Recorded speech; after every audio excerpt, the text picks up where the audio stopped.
Poglavlje 1. Mislila sam da je samo još jedan pijani tip koji se onesvijestio ispred moje ordinacije dok sam zaključavala vrata nakon dežurstva u 3 ujutro. Ležao je s leđima naslonjenim na hladni beton. Kapuljača mu je prekrivala lice, a ruke su mu bile skrštene preko prsiju kao da spava u nekom golemom dvorcu umjesto na prljavom pločniku u industrijskoj četvrti. Nisam imala vremena za dramu. Završila sam 13-satnu smjenu u veterinarskoj klinici, koja je legalno radila samo do 10, ali svi su znali da se poslije ponoći primaju posebni slučajevi. Nisam postavljala pitanja, jer su mi računi padali 7. u mjesecu, a oni su plaćali gotovinom. Hej, rekla sam glasno, ključevi su mi zveckali u ruci. Ovo nije hostel. Nije reagirao. Uzdahnula sam i prilazila bliže, spremna pozvati hitnu, kad sam primijetila da mu dlaka na podlaktici blijedi tamno smeđe u crnu usred pokreta koji nije bio pokret. Krzno. Krzno mu je raslo i povlačilo se ispod kože kao da nešto ispod diše. Stala sam. Ne diraj me, prošaptao on odjednom.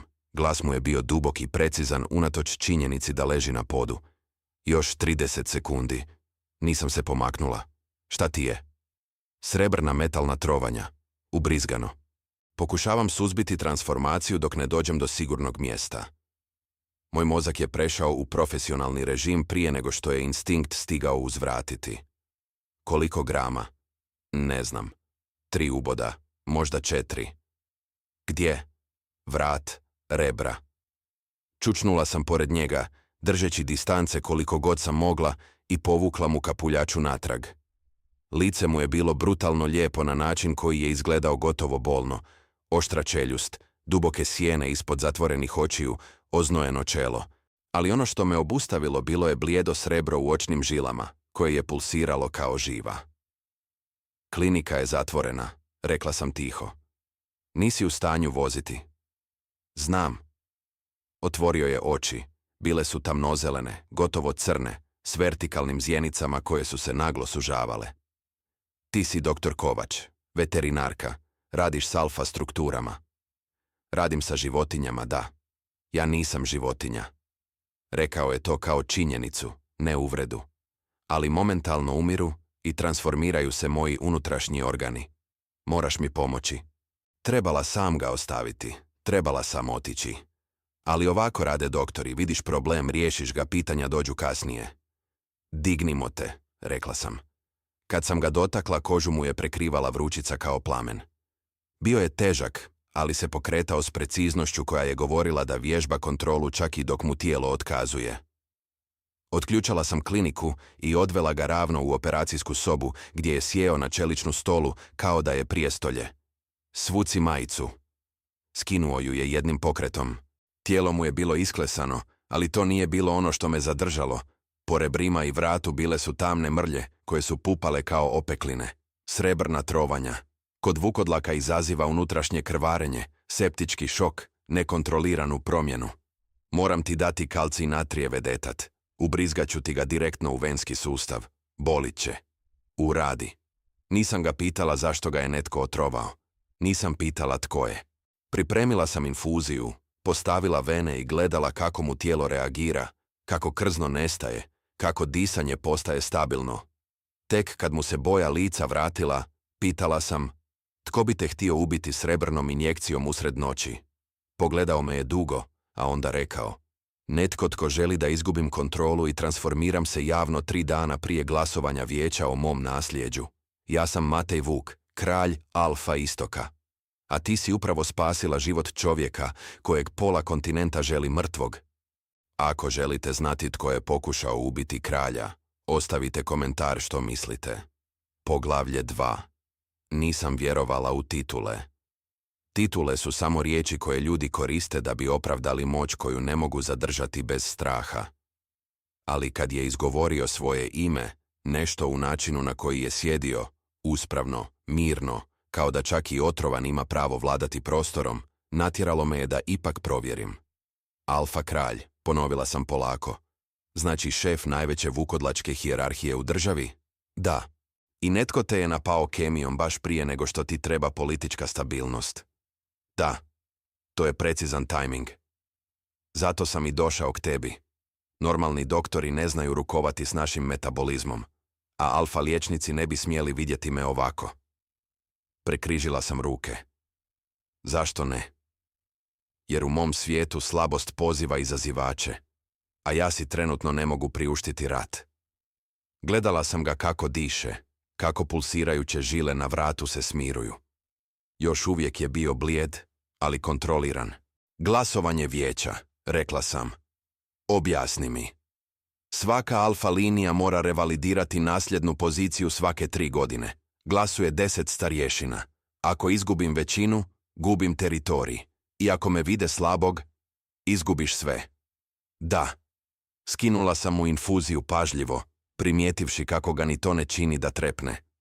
A zašto bi ti netko htio to učiniti? Zato što imam previše moći premlad, bez saveznika iz starih obitelji, jer sam ukinuo 3 tradicije koje su omogućavale starješinama da zlorabljuju žene bez posljedica. Pogledala sam ga. Znači, progresivni diktator. Osmijehnuo se minimalno. Rekao bih reformator. Isto. Ali nisam mogla poreći da mi se to sviđalo. Zavrnula sam rukave. Dobro. Ostaćeš ovdje dok se ne stabiliziraš. Ako se otrov ponovno aktivira, nemoj transformirati u mojoj ordinaciji, jer nemam budžet za obnovu. Zahvalan sam. Ne zahvaljuj. Naplatit ću ti dvostruko. Bacio mi je pogled koji je bio napola šokiran, napola impresioniran. Pošteno. Sljedećih sat vremena nisam govorila. Provjeravala sam mu vitalne funkcije, gledala reakcije, bilježila nalaze. Bio je strpljiv na način koji je bio neuobičajen. Ljudi obično žele priču, objašnjenje, tješenje. On je samo sjedio i promatrao me kako radim. Dobar si u šutnji, rekla sam na kraju. Ti također. Navikla sam. Životinje ne pričaju. Ja nisam životinja, ponovi opet, ali ovaj put s nečim toplim u glasu. Ali razumijem šta misliš. Upravo kad sam htjela nešto reći, vrata klinike su se otvorila silovito. I ušlo je 3 ljudi, 2 muškaraca i 1 žena. Svi su bili visoki, ozbiljni, odjeveni u tamno. Jedan od njih je imao ruku na boktu gdje sam mogla naslutiti obruc pištolja. Vaša visosti, rekao je stariji muškarac hladno. Vijeće traži potvrdu vašeg stanja. Matej se nije ni pomaknuo. Reci vijeću da sam dobro. A moramo vidjeti sami. Vidite. Stariji je pogledao infuziju mrlje na koži pa mene. Tko je ova žena? Moj doktor. Alfa doktori su bili dostupni. Nisam im vjerovao. To je stvorilo šutnju. Žena je progovorila tiho, ali s oštricom. Ako ste bili otrovan kako tvrdite, zašto niste otišli na siguran protokol? Zato što je otrov došao iz sigurnog protokola. To ih je zaustavilo. Pogledala sam Mateja. Objasni. 3 alfa liječnika znaju moju rutu kretanja. Samo oni imaju pristup srebrnoj kemiji u medicinskim dozama. A napad se dogodio 10 minuta nakon što sam napustio sastanak s jednim od njih. Stariji muškarac je stegao čeljust. To su teške optužbe. To su činjenice. Vijeće će zahtijevati dokaze. Naravno. Zato zadržavam doktor Kovač kao svjedoka. Svi su se okrenuli prema meni. Ona je običan smrtnik, reče žena ledeno. Ona me je održala živim, odgovori Matej mirno. To je čini relevantnijom od polovice vijeća. Žena mu priđe bliže. Toliko blizu da sam vidjela kako joj se zjenice šire. Nećete dovesti običnu ženu pred vijeće. To krši protokol. Protokol, rekao je Matej ustajući polako, je ono što kažem da je. Temperatura u prostoriji se promijenila. Nisam znala kako, ali osjetila sam to. Pritisak, gustoću zraka, nešto drevno i opasno što se pomaknulo ispod njegove kože poput plime. Sva trojica su napravila korak unazad. Matej je gledao pravo u ženu. Reci vijeću da ću doći sutra, s dokazima, s doktorom, i da će svatko tko pokuša blokirati moj legitimni zahtjev za istragom biti optužen za zavjeru. Jasno? Žena je šutjela, ali se naklonila. Svi su izašli bez riječi. Kad su vrata zatvorila, okrenula sam se prema njemu. Šta si upravo uradio? Iskoristio im slabost. Ako reagiraju nasilno, priznaju krivnju. Ako šute, gubim povjerenje. Zato te trebam. Zašto mene? Zato što si neutralna, jer si stručna i jer kada govoriš, zvučiš kao netko tko ne laže. Progutao sam. Ne znam ništa o vašoj politici. Zato te i želim. Pogledao me je ravno. Hoćeš li svjedočiti? Poglavlje 3. Nisam nikad stajala pred vijećem moćnika. Nisam mislila da ću ikad morati. Ali evo me, u crnoj haljini koja je jedina formalna stvar u mom ormaru, s fasciklom medicinskih nalaza, u sobi koja miriše na stari kamen, tamjan i nešto divlje, što mi je govorilo da je previše ljudi ovdje transformiralo previše puta. Dvorana vijeća je bila ogromna, s kamenim stupovima i zastavama starih loza. Matej je sjedio naprijed, u tamnom odjelu, s leđima ravnim kao oštrica. 10 starješina je sjedilo polukružno. Svi su izgledali kao ljudi koji su živjeli predugo i vidjeli previše. Doktor Ana Kovač, reče starješina u sredini, glas mu je bio gladak kao ulje. Ovdje ste pozvani kao svjedok napada na kralja Alfu. Da li ste kvalificirani svjedočiti o medicinskom tretmanu vukodlaka? Jesam, rekla sam mirno. Radim s alfa strukturama već 5 godina. Specijaliziram se za toksikologiju i tranzicijske traume. I gdje ste našli kralja u noći napada? Ispred moje ordinacije, on je svijesten. S toksičnom razinom srebra u krvotoku. Starješina se nagne naprijed. Kako ste znali da je to srebrna trovanja? Simptomi su bili klasični, nekontrolirano dlakanje, ubrzano srce, termička fuzija tkiva. Provela sam testiranje i potvrdila prisustvo srebrnih iona. Jeste li sigurni da je to bilo namjerno? Apsolutno. Distribucija uboda je bila precizna. Ciljani organi, brzina oslobađanja kemikalija, doziranje izračunato za maksimalni metabolizam. Ovo nije bio slučajan kontakt. Ovo je bio medicinski atentat. Nastala je šutnja. Jedan stariji muškarac s oštrim pogledom i belinama u kosi rekao je: možda je kralj sam sebe izložio srebrnim predmetima da bi izazvao simpatiju. Okrenula sam se prema njemu polako. Srebrni otrov u tim količinama uzrokuje zatajenje jetre unutar 60 minuta. Samo povređivanje u tom kontekstu je isto što i suicid. Ako mislite da je kralj Alfa dovoljno glup da riskira smrt samo za politički poen, izvolite, nastavite s tom teorijom. Ali ja ne liječim glupane. Netko se kihnuo. Bilo je to poput smijeha, ali zaustavljeno. Starješina je stegao čeljust. Matej me je gledao sa nečim u očima što bi mogao biti ponos. Žena s prošlog susreta ustade. Zvala se Vedrana. Bila je visoka, s dugom tamnom kosom i pokretima koji su bili prebirani, gotovo kazališni.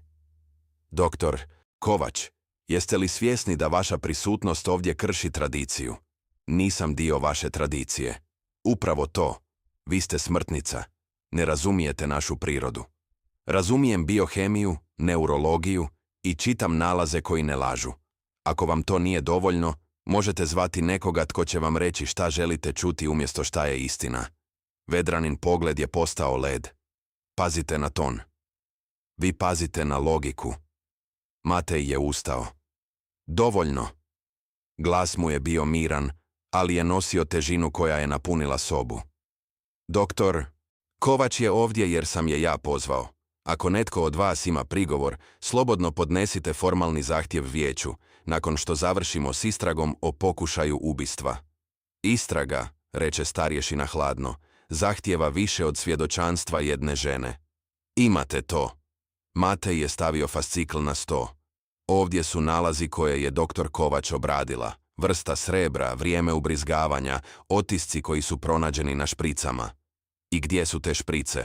Upita Vedrana. Uništene. Ali imamo ostatke kemije iz moje krvi koji odgovaraju rezervnim zalihama u alfa laboratoriju. Drugi starješina, tanak čovjek s okruglim naočalama, nagne se naprijed. To bi značilo da je napadač imao pristup zaštićenom skladištu. Da. Šutnja. Vedrana je rekla tiho: optužujete alfa doktora? Optužujem nekoga unutar hijerarhije, reče Matej hladno. I sve dok ta osoba ne bude identificirana, nitko ovdje nije izvan sumnje. Starješina se nagne natrag. Ovo su izuzetno teške optužbe, vaša visosti. Ako pogrešite, izgubite kredibilitet upravo u trenutku kad vam je najpotrebniji. Matej mu uzvrati pogled ravno. Ako ne istražim, umrijem. Trebate li glasovati o tome koji scenarij preferirate? Vijeće je šutjelo. Vedrana se polako osmijehnula. Dobro, provedite svoju istragu, ali ako ne pronađete dokaze unutar 3 dana, ovo vijeće će smatrati da je cijela situacija bila prenapuhana. I glasovanje o nasljedstvu će se nastaviti po planu. Matej je klimnuo. Prihvaćam.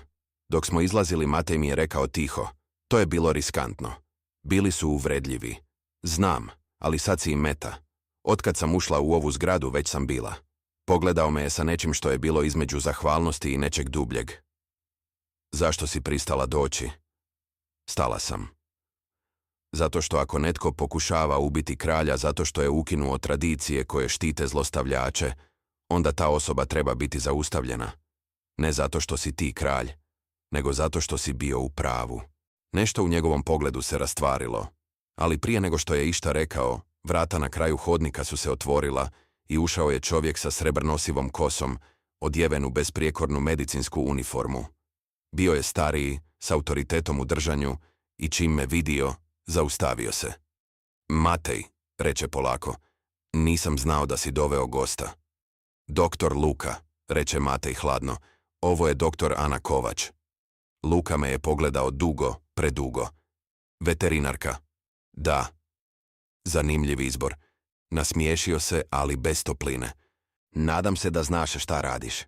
I prošao pokraj nas bez još riječi. Okrenula sam se prema Mateju. To je jedan od alfa doktora? Da. I jedan od onih koji su imali pristup kemiji? Da. Progutala sam. Misliš da je on? Matej je gledao za Lukom kako nestaje u sjeni hodnika. Mislim da je spretan. Previše spretan. I to me brine više nego da je očit. Jeste li već pogodili tko stoji iza napada? Recite mi u komentarima.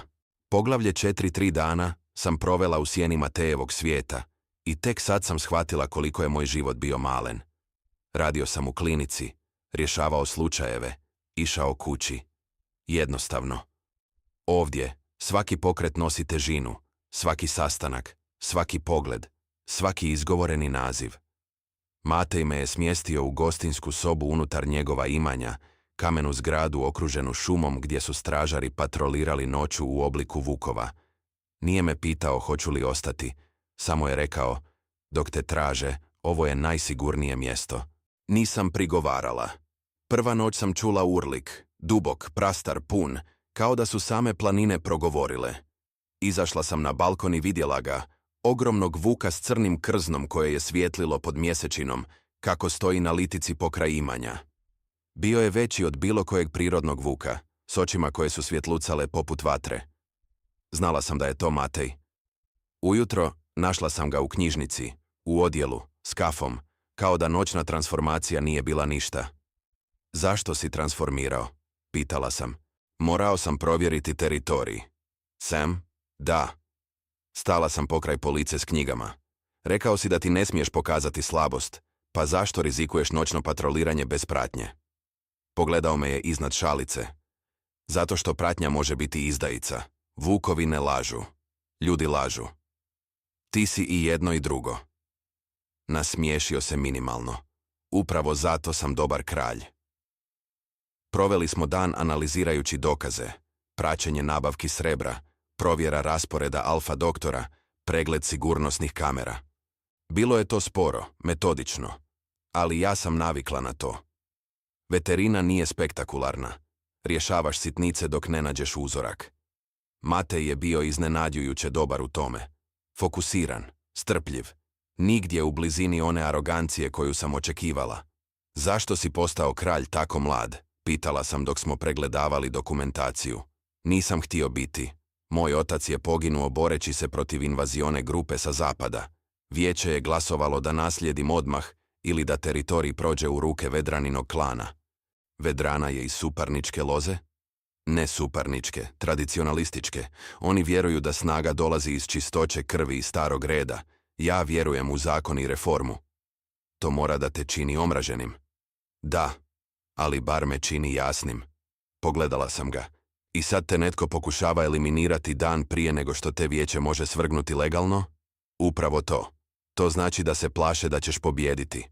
Pogledao me je iznenađeno. Da. Dakle, oni ne napadaju zato što si slab. Napadaju zato što si prejak.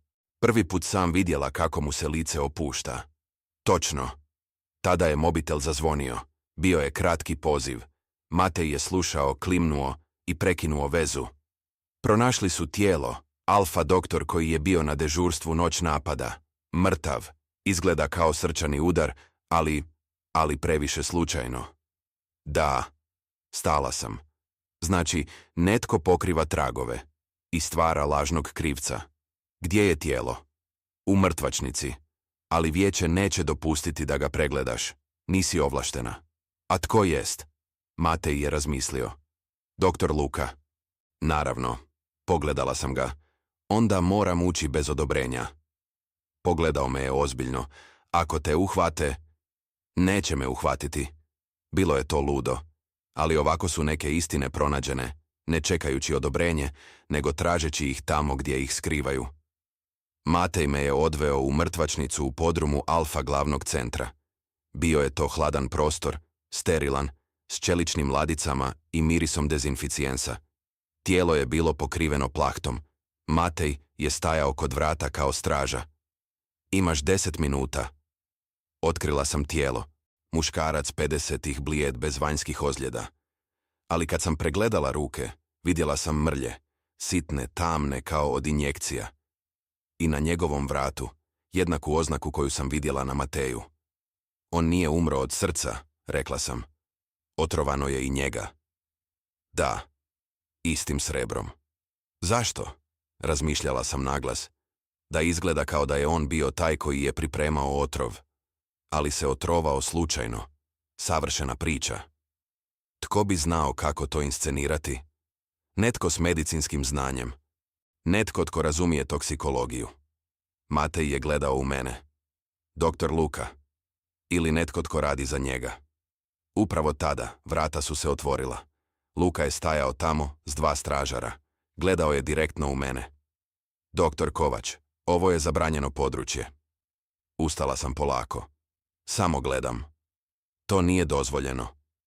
Matej je stao ispred mene. Ja sam je doveo. Luka je klimnuo polako. Vaša visosti, sa dužnim poštovanjem. To ne mijenja činjenicu da je ova žena narušila protokol. Vijeće će zahtijevati disciplinu. Vijeće će dobiti dokaze o ubistvu, rekao sam glasno. Ovaj čovjek je otrovan. Iste kemije, isti otrov koji je upotrijebljen protiv kralja. Netko mu je podmetnuo ulogu krivca. Luka se nasmiješio, ali hladna. To su teške optužbe bazirane na... šta? Hanč? Bazirane na nalazima. Bacio sam mu fotografije s mobitela koje sam napravila u zadnjih 10 minuta. Ubodne rane. Mrlje koje odgovaraju srebrnoj kemiji. Vrijeme smrti koje se poklapa s večerom nakon napada na kralja. Lukina smijeh je nestao. Vi nemate ovlasti pristupati tim podacima. Tada me prijavite, rekla sam mirno. Ali dok to radite, objasnite vijeću zašto ne želite da ovo istraže nezavisno. Luka je šutio dugo. Onda je rekao, vi ne znate s kim se petljate, djevojko. Ne, reče Matej tiho, ali vi ne znate s kim ste vi se zapravo zaprljali. I kad je to rekao, nešto u njegovom glasu se promijenilo, dublje, starije, teže. Stražari su se pomaknuli unazad. Luka je stegao čeljust. Ovo nije gotovo. I izašao je. Matej se okrenuo prema meni. Sad smo ga razotkrili. Ili smo potpisali smrtnu kaznu. Nije važno, reče on. Važno je ono šta idemo sad uraditi. Poglavlje 5. Matej me je odveo na jedino mjesto gdje je znao da nitko neće prisluškivati. Duboko u šumu, na kameno svetište pokriveno mahovinom gdje su stari kraljevi polagali zakletve. Mjesečina je bacala srebrnkastu svjetlost kroz krošnje. Ovdje nije bilo stražara, nije bilo vijeća, nije bilo politike. Samo vukovi koji su hodali u daljini i 2 ljudi koji pokušavaju preživjeti igru koju nijedan nije odabrao. Luka će ići na vijeće sutra, reče Matej. Optužit će me za paranoju. Reći će da si ti civilna prijetnja koja manipulira kraljem. i tražit će tvoje uklanjanje. I ako vijeće potpiše, pogledao me je ravno. Moram te poslati van teritorija, pod pratnjom. Sigurno, ali daleko. Nešto u mom prsima se stisnulo. Znači, gubiš me kao svjedoka. Da, ali te držim živu. Pogledala sam ga. A ti, šta se dešava s tobom? Gubim kredibilitet. Glasovanje ide protiv mene. Vjerojatno gubim prijestolje, ali to je, cijela je. Nisam mogla disati na trenutak. To je čitav tvoj život. Da. Zašto bi to uradio? Došao mi je bliže, polako, kao da mi daje prostora pobjeti ako želim. Zato što sam te upoznao kao doktora koji me spasio, ne kao političkog igrača.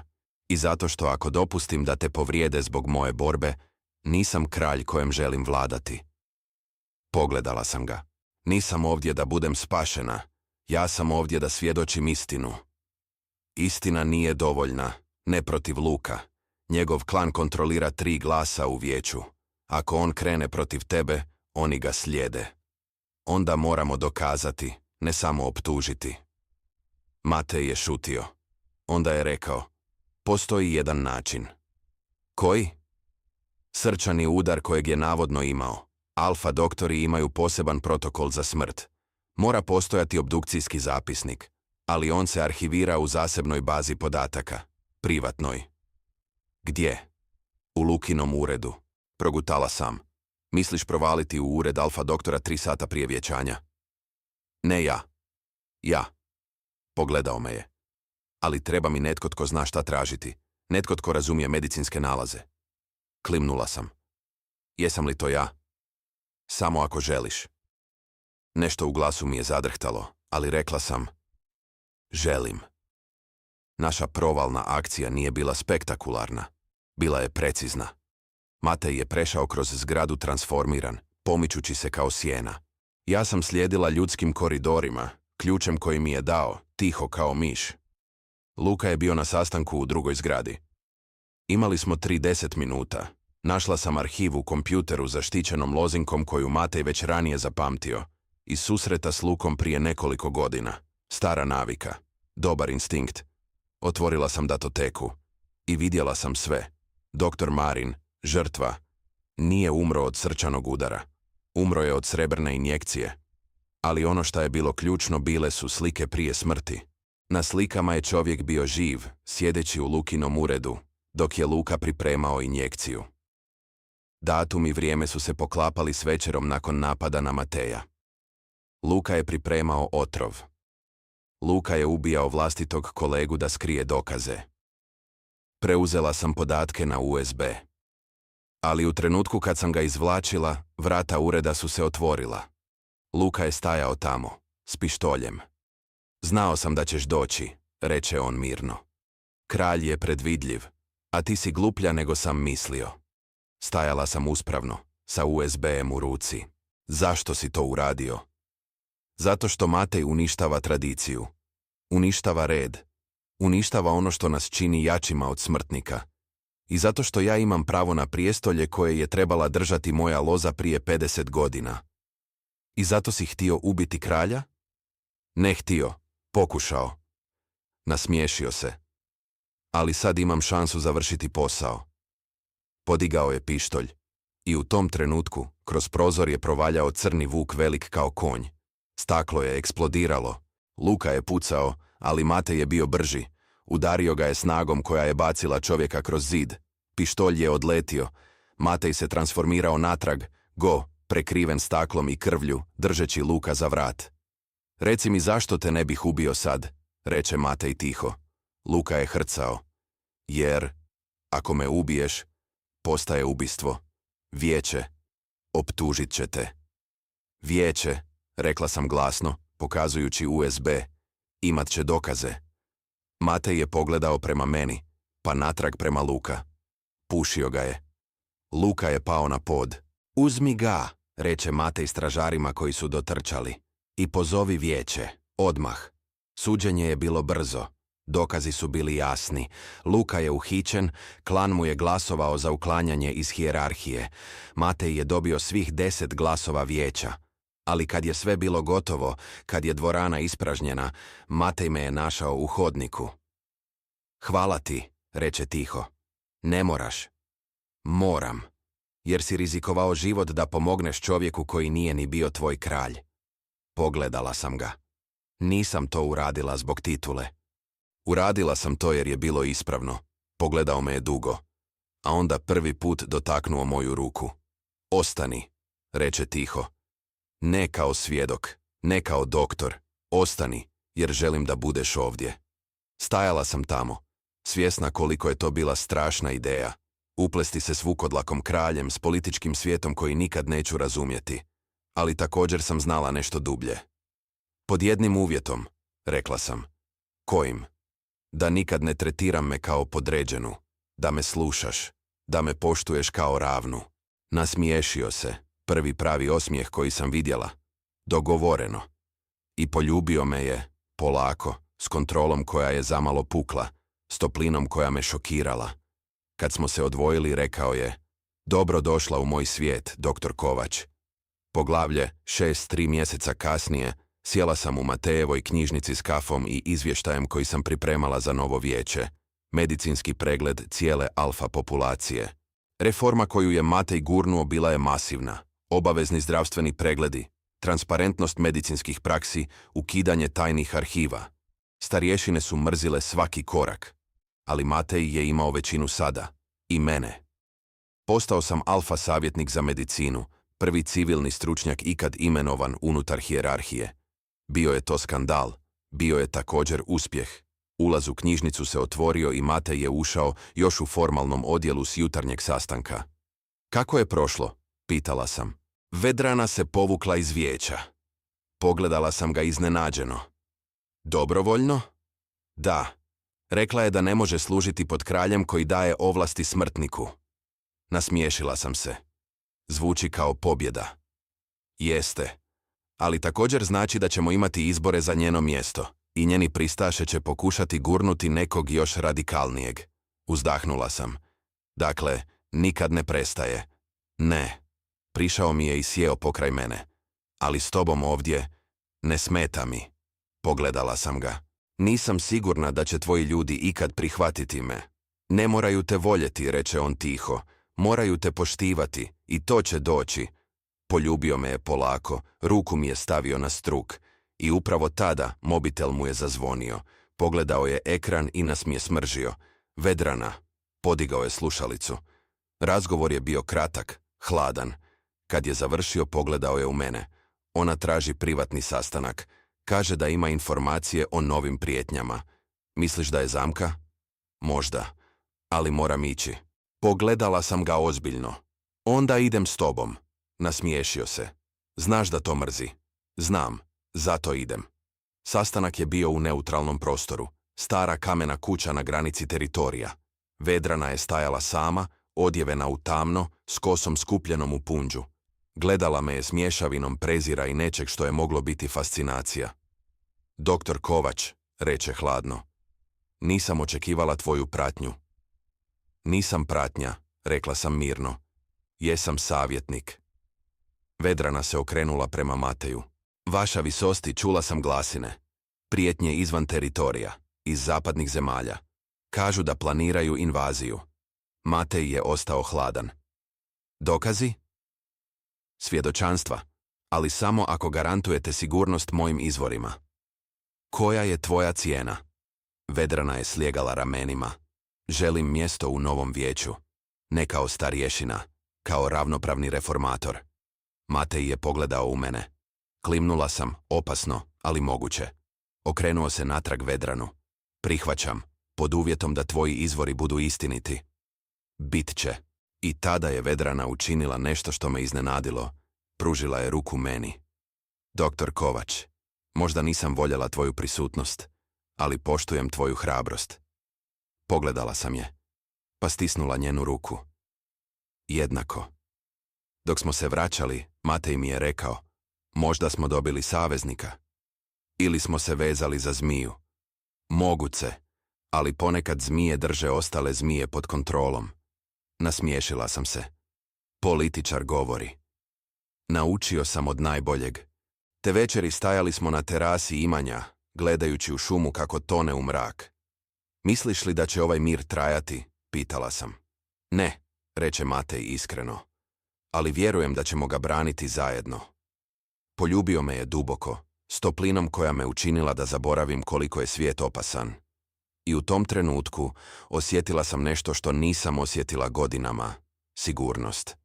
Ne zato što sam bila zaštićena, nego zato što sam bila pored nekoga tko me je tretirao kao ravnu, kao partnera, kao ratnika. I to je bilo dovoljno. U daljini čula sam urlik, jedan pa drugi pa čitav hor vukova koji su pozdravljali svog kralja. Matej se nasmijao. Zovu me. Idi. Pogledao me je začuđeno. Hoćeš li biti ovdje kad se vratim? Nasmiješila sam se. Uvijek. I otišao je, trčeći u noć, transformirajući se u pola skoka. Crno krzno mu je blistalo pod zvijezdama. Stajala sam tamo, gledam, znajući da dolaze novi izazovi, nove prijetnje, novi ratovi. Ali sada imala sam mjesto u svijetu koji sam jedva razumjela. I imala sam čovjeka, vuka, kralja, koji je vjerovao da sam vrijedna borbe. I to je bilo dovoljno za početak. Ocijenite ovu priču od 1 do 10 i recite mi, biste li voljeli vidjeti Anu i Mateja kako se suočavaju sa zapadnom invazijom?